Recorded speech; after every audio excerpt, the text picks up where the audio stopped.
Bismillahirrahmanirrahim. Yang saya hormati Ibu Kepala Sekolah SDN Susukan 07 Pagi, Ibu Nurul Huriah SPD. Yang saya hormati Ibu Wakasek, Ibu Yesi Mariati SPD. Yang saya hormati Bapak dan Ibu guru serta teknik yang tidak bisa disebutkan satu persatu, tapi tidak mengurangi rasa hormat saya. Assalamualaikum warahmatullahi wabarakatuh. Alhamdulillah, segala puji bagi Allah yang Maha Pengasih dan Maha Penyayang, yang membalas doa hamba-hambanya apabila kita berdoa dan mengingatnya.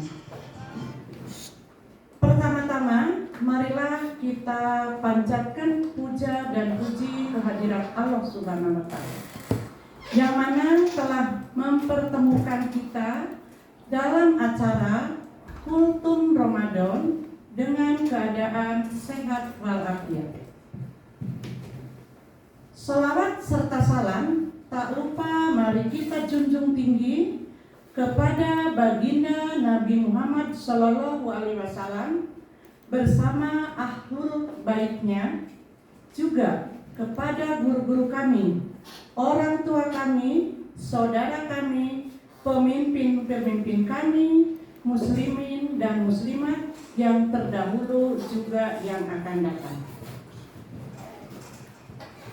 Mohon izin Bapak dan Ibu, saya akan menyampaikan sedikit kajian yang bertema ciri-ciri ahli surga. 1. Orang beriman dan selalu berbuat baik atau beramal soleh.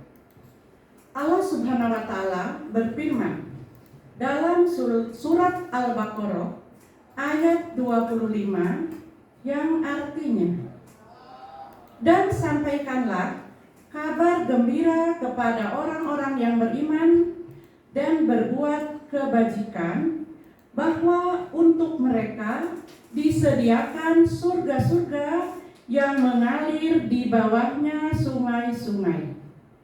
Setiap kali mereka diberi rezeki buah-buahan dari surga, mereka berkata, inilah rezeki yang diberikan kepada kami dahulu. Mereka telah diberi buah-buahan yang serupa, dan di sana mereka memperoleh pasangan-pasangan yang suci.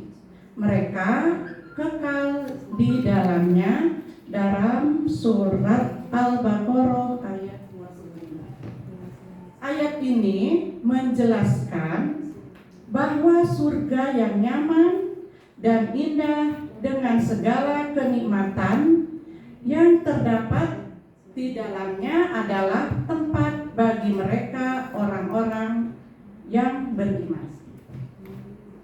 Orang-orang yang beriman kepada Allah, Rasul dan kitabnya tanpa keraguan sedikit pun, dan berbuat amal-amal kebajikan, bahwa untuk mereka Allah menyediakan di sisinya surga-surga dengan kebun-kebun yang rindang dan berbuah, serta istana-istana yang menjulang tinggi yang mengalir di bawahnya sungai-sungai.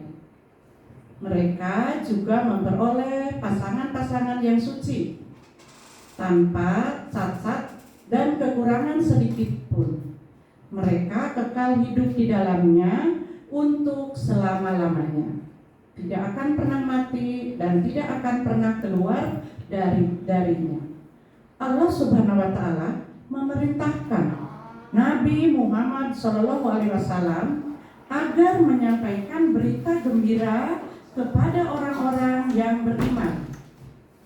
Berita bergembira hanya ditujukan kepada mereka yang bekerja dan berusaha dengan sebaik-baiknya sesuai dengan tujuan yang digariskan oleh agama. Karena itulah Allah menyuruh yang dihargai. Allah adalah iman yang hidup yakni iman yang dibuktikan dengan amal kebaikan. Sebaliknya, Allah tidak menghargai amal apabila tidak berdasarkan iman yang benar.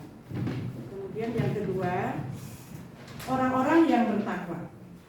Dalam surat Al-Imran ayat 15, Allah Subhanahu wa taala berfirman, "Katakanlah, maukah aku kabarkan kepadamu apa yang telah baik dari yang demikian itu?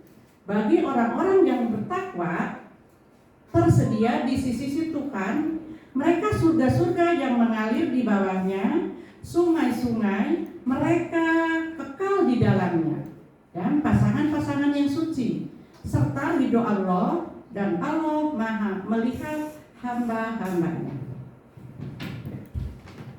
Dalam ayat ini Allah memerintahkan Rasul-Nya untuk menjelaskan kepada manusia apa yang dimaksud dengan tempat kembali yang baik itu, agar mereka terdorong untuk berbuat kebaikan. Pengertian lebih baik adalah balasan yang akan diperoleh orang-orang yang bertakwa, yang dapat dibagi kepada dua macam nikmat, yaitu nikmat berupa keindahan di surga yang tergambarkan oleh manusia, antara lain pasangan hidup yang bersih dari segala macam cacat dan kelemahan, seperti yang terdapat pada manusia di dunia, baik dari segi rupa maupun perangai dan lain sebagainya. Ridho Allah yang tidak bercampur sedikit pun demi kemurkaannya, dan inilah sebesar-besarnya nikmat di akhirat bagi orang-orang yang bertakwa. Yang ketiga, orang yang taat kepada Allah dan Rasul-Nya. Firman Allah Subhanahu wa taala, artinya itulah batas-batas hukum Allah. Barang siapa taat kepada Allah dan Rasul-Nya, dia akan memasukkannya ke dalam surga-surga yang mengalir di bawahnya, sungai-sungai mereka kekal di dalamnya, dan itulah kemenangan yang agung. Dalam surat An-Nisa ayat 13. Ayat ini menjelaskan tentang batas-batas hukum yang ditetapkan Allah sebagai ketetapan tidak boleh dilanggar. Barang siapa taat kepada Allah dan Rasul-Nya dengan mengikuti hukum-hukum Allah, maka dia akan memasukkannya ke dalam surga-surga yang mengalir di bawahnya, sungai-sungai sebagian balasan yang Allah berikan kepada mereka. Mereka mendapatkan kenikmatan dari surga dan kekal di dalamnya, selalu dalam keadaan sehat dan tidak mengalami penuaan. Dan itulah kemenangan yang agung yang tidak pernah diganggu oleh kekuatan atau kesediaan sedikitpun. Demikianlah yang saya sampaikan. Mohon maaf apabila banyak kekurangan. Kesalahan ada pada diri saya sendiri. Kesempurnaan hanya milik Allah Subhanahu wa taala. Wabillahi taufiq wal hidayah. Wassalamualaikum warahmatullahi wabarakatuh. Waalaikumsalam warahmatullahi wabarakatuh.